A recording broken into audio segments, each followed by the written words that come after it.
Assalamualaikum and a very good day to Dr. Hamizah binti Hassan. In this video, I will be presenting about corporate governance and corporate failure.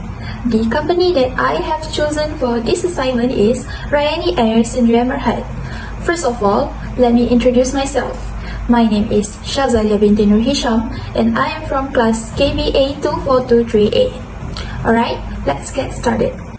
These are the contents of my presentation and I will be talking about three things, which are the background of Ryanair, corporate governance of Ryanair, and the form of Ryanair's failure.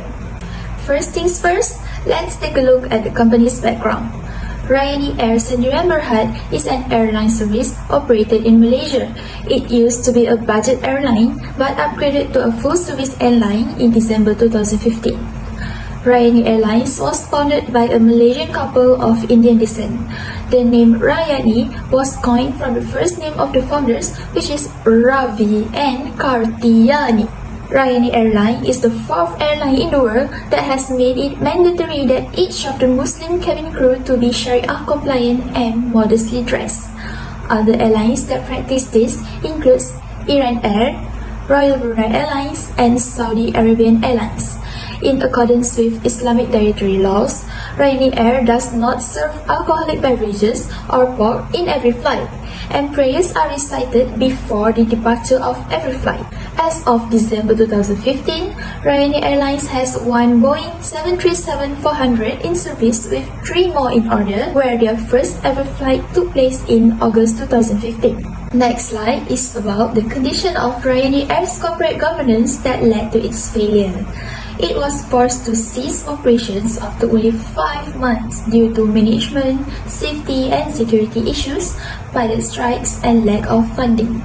Firstly, Ryanair has lack of effectiveness in terms of management system. Ryanair faced several issues and numerous complaints highlighted in several media outlets. Passengers complained that the airline frequently rescheduled flights, often up to 13 hours later. Cancellations and delays are due to unexpected technical problems. The airline also frequently cancelled flights without advance notice and without compensation or assistance to affected passengers. Next, Ryanair fails to improve its services and adhere to standards set by the Department of Civil Aviation Malaysia or DCA. The Department of Civil Aviation DCA said that they revoked the airline certification because of concerns over its safety audit and administration. It follows a 3-month suspension after the airline failed to follow flight regulations. A safety audit was later conducted to assess its operations. This action has caused Ryanair could no longer operate as a commercial airline. Thirdly, Ryanair is operating with very little financial funds. Naturally, its maintenance records are very questionable.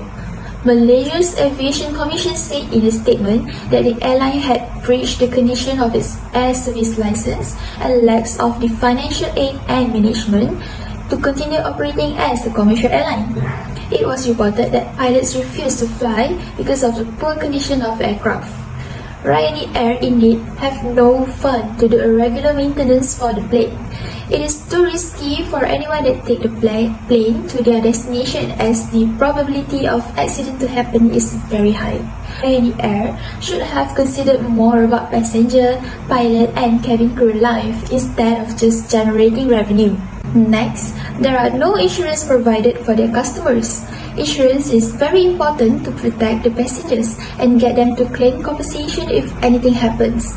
This really proves how poor the condition of Ryanair's corporate governance. There are so many forms of failure for Ryanair, but I would like to highlight only 8 major failures experienced by the company.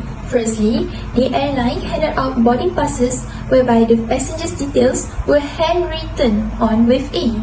It is a very basic necessary to have a professional boarding pass, but Ryanair is exposing their company to a security risk with handwritten boarding passes. A pilot strike caused much flight rescheduling. It isn't the first time that such strikes have happened in our country, but when the service providers are the ones behind it, it causes distress and inconvenience for countless parties. When the pilot of Ryanair went on a strike, passengers were forced to reschedule their flights, which clearly much to their own inconvenience. Next is, employees weren't getting paid.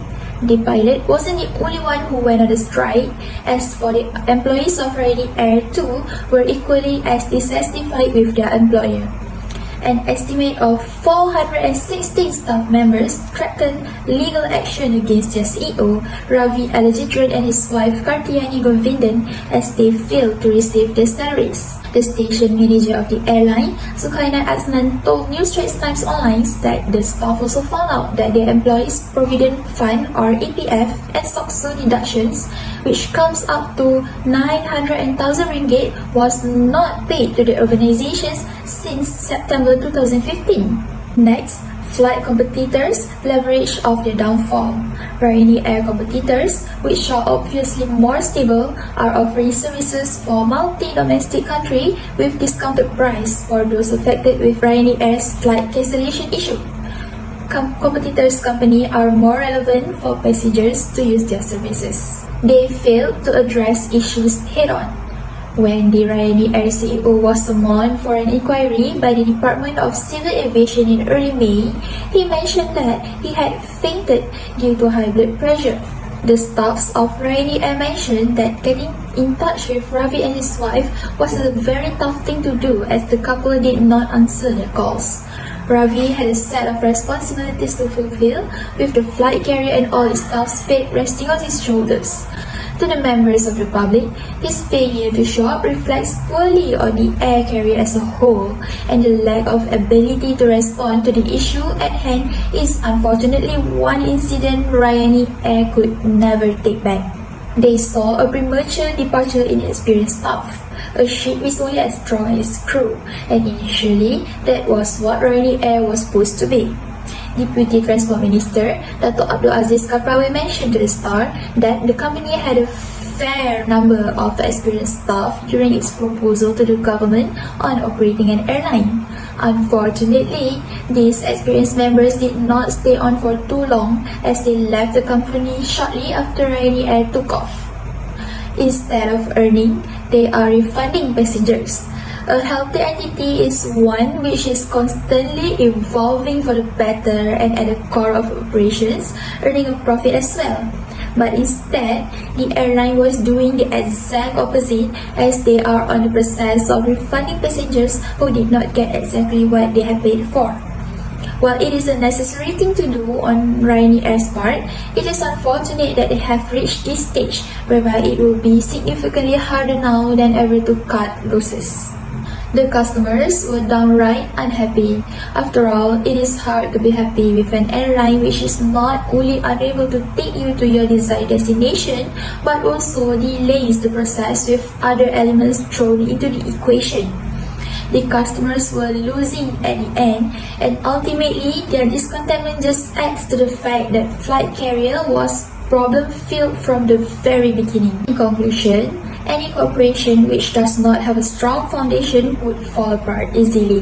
On the bright side, Ryanair Airline actually come out with an extraordinary concept of airlines by introducing an Islamic version of domestic aviation services and become the first Sharia-compliant airline in Malaysia.